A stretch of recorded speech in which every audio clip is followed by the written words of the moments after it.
Hello everyone. So we are solving the back exercise of the chapter solutions and today we will discuss question number 18.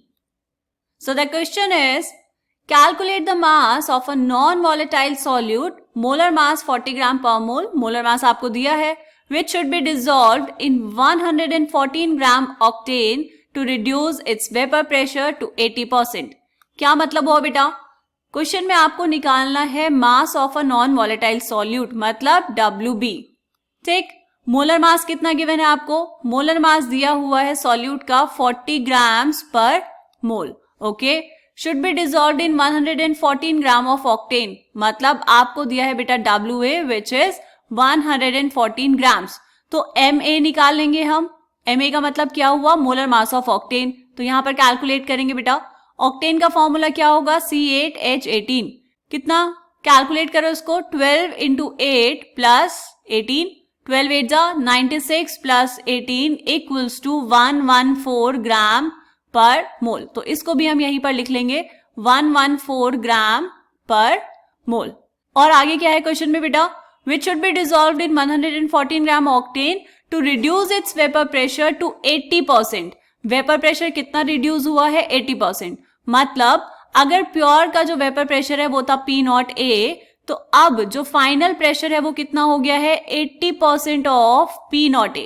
ठीक, तो ये जो 80% of P0A आया ये क्या है बेटा? दिस इज PS, सॉल्यूशन का प्रेशर.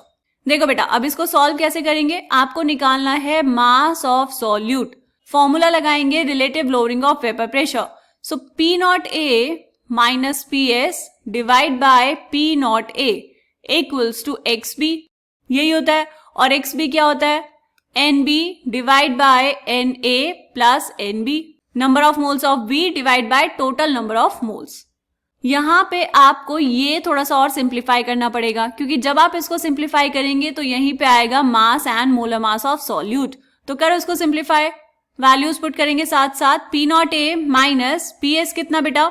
PS यहां पर कैलकुलेट करो. देखो PS equals to 80% of P0A.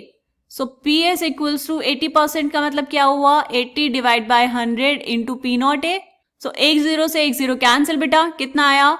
PS is 0.8 times of P0A. तो हम यहां पर वैल्यूज में क्या पुट कर सकते हैं? P0A माइनस PS की जगह आपने वैल्यू पुट की बेटा 0.8 P0A. ठीक, divide by P0A equals to NB divide by NA plus NB. इसकी जगह क्या करेंगे बेटा? आपको निकालने हैं number of moles of solute.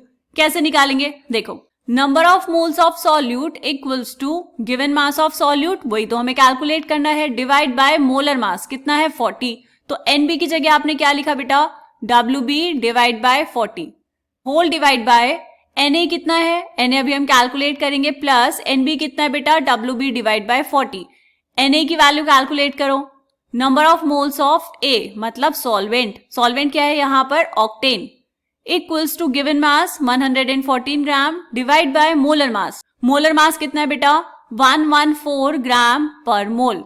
तो यहां से ग्राम कैंसिल. तो number of moles of solvent कितना है आपके पास? 1 मोल. ठीक है, तो यहां पर ये हो जाएगा 1. सारी वैल्यूज पुट कर लिया आपने. अब बस सिंप्लीफाई करके आपको लेके आना है WB. करो यहां पर. P0A minus 0.8 P0A. P0A common लेंगे तो अंदर कितना बचा? 1 माइनस 0.8. तो ये कितना आएगा बेटा? 0.2 P0A divide by P0A equals to, यहां पे कैसे सिंप्लीफाई करेंगे? WB divide by 40 whole divide by, यहां पे कितना आएगा? 40 plus WB whole divide by 40. तो यहां पर ये 40 से ये 40 कैंसिल और ये P0A से P0A कैंसिल. तो आपके पास कितना बचा? इधर सॉल्व करेंगे इसको. ये हो जाएगा 0.2 into 40 plus WB equals to WB. ठीक है, मल्टीप्लाई करेंगे 8 plus 0.2 WB equals to WB. अब क्या करना है बेटा? 0.2 वाले को उधर ले जाओ और WB ले लो कॉमन. तो ये बचेगा आपके पास 0.8 WB equals to 8. So WB की वैल्यू कितनी आ जाएगी बेटा? 8 डिवाइड बाय 0.8. मतलब ये पॉइंट यहां से हटाएंगे तो 0 जाएगा ऊपर. तो इसको साइड वाली पार्ट में लिखेंगे. This will be 80 divide by 8 equals to 10 gram. This is the answer. ठीक है, पर मोल नहीं लिखना बेटा, आपको क्या पूछा है, मास पूछा है, मोलर मास तो दिया हुआ था। सो इस क्वेश्चन का आंसर क्या है बेटा, WB equals to 10 grams. 10 gram is the mass of the non volatile solute. Clear? चलो मिलेंगे नेक्स्ट क्वेश्चन में, तब तक के लिए बाय बाय।